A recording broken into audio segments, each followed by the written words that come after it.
girls will always say the fact that it's an ever-evolving thing, and you know they're still missing certain bits to it and whatnot, and it's going to evolve. But like your character, like have you sort of got to a stage now where you're comfortable, and also have you been able to sort of dabble in both like babyface and heel, and do you kind of know what your preferences are and what that is at the moment, or are you still sort of testing the waters on both?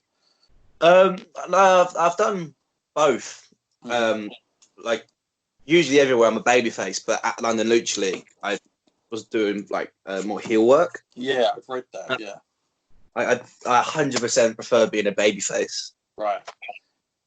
And like with my character, like right now I'm super comfy where I am, but I know where I want to go with that next step. Like however long it's going to take, but I think I know where I want to go. It's just how to bring it out and how to develop it into something that's going to properly work. Yeah, I think people find their niche bit there. I think like babyface is so difficult if you haven't got that natural aura about you. I mean, you're somebody that does. I think you've just got that about you. Whereas I think you can tell the difference between somebody that's trying to do it and it's not really paying off. Like as much as they're putting the effort in is as good as yours. They just haven't got whatever it is. You know, I can't explain it. You either got it or you haven't. And I think as well as that, on the other side of things, you know, to play a bad guy, to play a villain in this day and age, I've had many conversations with people on the podcast about it. Is in this day and age, it's so difficult because you either have to 100% commit to it, and by doing that, it kind of does throw things your way. Like I kind of feel with heels, bad guys, mainly today, in any kind of whatever level it is, I always look at it that most heels and villains they're kind of somewhat cool. And it's very difficult to dislike them that much without you being in on it as such, if that makes any sense. Like, obviously, heels back in the day, they certainly wouldn't be selling merchandise. They wouldn't have you wearing their T-shirts. And you'd have to really commit to doing it. And then, but in today's society, I think with social media, it's really hard because, you know, do you want to be one of these guys that goes out there, slates the crowd bad, and then, I don't know, have the prospect of like fans finding out where you work and protesting outside your workplace or something with picket signs and trying to get after you? Like, it's a very heavy commitment to take if you want to go the full route at being a really good villain and bad guy. But where do you stand with that? Do you think now with today's wrestling that we're probably never going to see a complete genuine sort of heel from anybody because of that, or do you think that can still exist and it'll come back around again? I don't know, because like I too many people are getting offended by too many things, I think. That's what I mean. So you can't. So as a wrestler, you have to be careful with what you say, because if you annoy that person in the crowd, that person is going to tell another person, and it'll carry on. And then they're going to say how, oh, this wrestler said this to me, and like, why is he saying that? Then it gets about, and then you've lost like 5 to 10 people at the show. Yeah. Either that, or they're going to go back to the promoter. Hey, these 5 people have complained about that one wrestler, like cussing us out, and then you go back, and the rest are like, all right, cool, you're not on the next show. Yeah, it's like, really it's hard, like, difficult. Like, so like my granddad used to wrestle, and he was a heel. Right. Okay.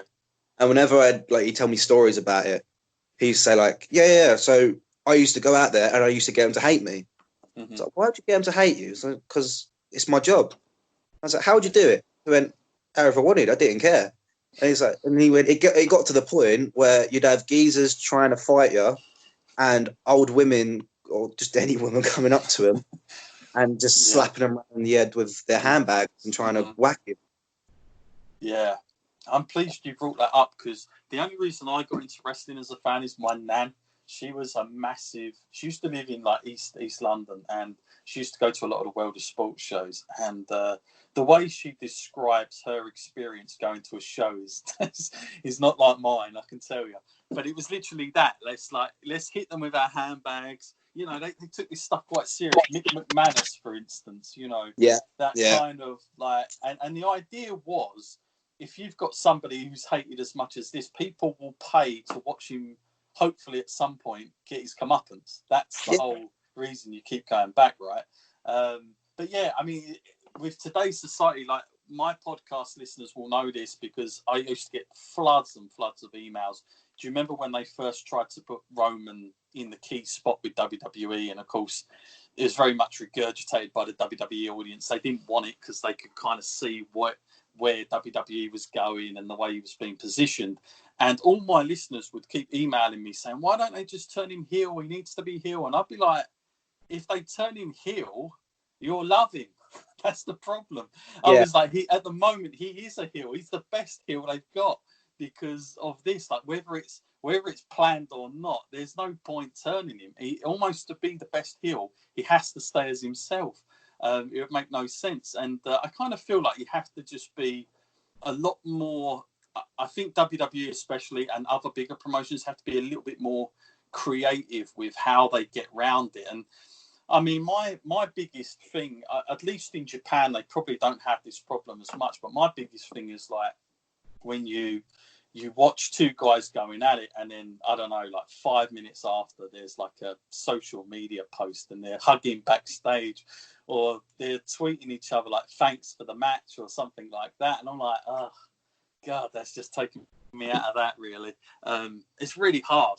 So I think to be a full-blown heel, you've almost got to really commit to it like 100%. But I don't see how, in like the world you were just describing, that politically correct world that we're in now, it would be so difficult to do it unless you had, I guess, the promoter's blessing of knowing exactly what you were doing. I can't see how anyone could really bring on that character ever again. I'm sure it'll come around some point. I'm pretty sure it's turning up though, because you got someone like Paul Robinson. When he comes out, people are scared of Paul. Like they are. Oh yeah. I saw a video about a few weeks ago, and there's a guy filming his his entrance, right? And he's coming out and he's shouting at Paul, and Paul climbs over the chairs and starts giving it to this one geezer, and the guy just cats it. He's like, no, sorry, and Paul walks off, and you think, okay, people are terrified of Paul, so he's probably one of the best heels because he's not saying anything to offend anyone. Like all he's saying is he's going to kill him. Yeah, and it's like a wrestling show, you know, like I think in the back of their minds they're like, oh, he's like it's an act or something with most people, but they look at Paul and they're like, no, he's going to kill me. Like, I better keep my mouth shut, and hopefully he'll. Like when I first wrestled Paul, I was like 15, and I remember like just before my entrance, I remember just being terrified. I was like, oh my god, and I was shaking. And he come up to me and, what's wrong with you? And I was like, I'm just a bit nervous. He was like, don't worry about me. Like, let me get and we planned this whole thing. He went, right, instead of this, let me give you one shot. I was like, okay, Paul. Yeah, don't worry. Just let me do it. All right. He gave me that one, and I remember tensing up and closing my eyes so much. And I didn't sell. Yeah. But just because I closed my eyes. And I woke up, he went, like, I opened my eyes and he went, what did you sell? I'm like, oh my God. And he kept hitting me as the lightest thing ever. I'm like, oh my God, you are you are the best. Yeah, he's a very snug worker. I mean, I can definitely go with what you're saying. I've recently done a few ride-alongs with Paul, and he's somebody that will go out to a crowd and doesn't seem to care, to the fact that when we were trying to get out of there, we had to literally run run to the car in the car park and kind of just get out there as quick as we could. I've never been quite in that experience before, doing a ride along with someone. So yeah, he does go the full hog with it and doesn't seem to care too much. But yeah, as you say, like I know listeners will know that like Paul's been on my show many times, but like he has that persona. But I always say, do you know what, Paul, to his credit, is one of the guys that I see a lot of giving advice to young talent. Like he'll always go and give that advice, and not in a brutal way either. He's quite specific about what needs to change, and he's always quite helpful with people like that, regardless of his persona. Sometimes I always say there is a good side somewhere in him. It does come out now and then. So he's one of the rare. I mean, I guess now, I mean, I'm happy for him because obviously last year he got the Proteus title, and you know, I felt like it'd been a long time coming for someone like him because he's always been around the Essex scene, especially, and I've known of him locally for a long time. And it's funny how things just come about for somebody. You know, he's been in the circle for such a long time, and now all of a sudden, you know, the focus is very much on him with that promotion. But it's kind of cool.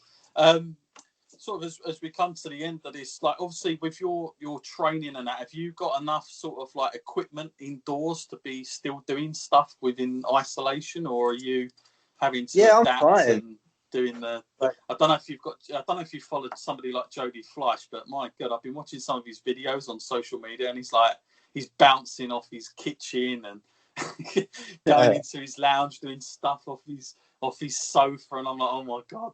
There's going to be a video come up one day where his head's going to be into the lamp or something, you know. But yeah, no, I'm playing. Like, I got the ring. I've got an air track now. I've got the crash mat. I've got weights in my garden. And then if I really want to, I'll go over to the park for like half hour and just kind of get out and do like some extra flips and stuff. Mm-hmm.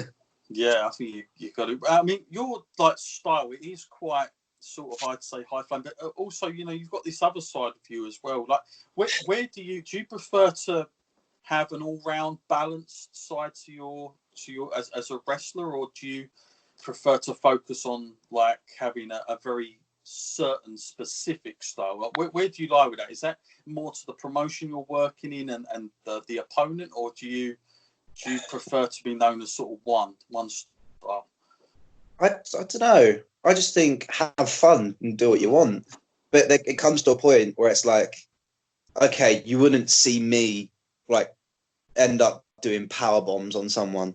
Yeah. But like I personally don't like seeing it when like big guys start pulling out moonsaults, because me neither. Because it's like if I say like, I don't know who's big, like massive in wrestling, like heavy. It's like if I power bombed Rampage Brown, mm-hmm. I would get so much stick for it, mm-hmm. because you shouldn't be doing that. But if you see like someone huge, like if you saw someone huge like that moonsault, mm-hmm. everyone's like, oh, that was great. And you think, well, it's not that different. So mm-hmm. why is one person getting a bit more slack than the other?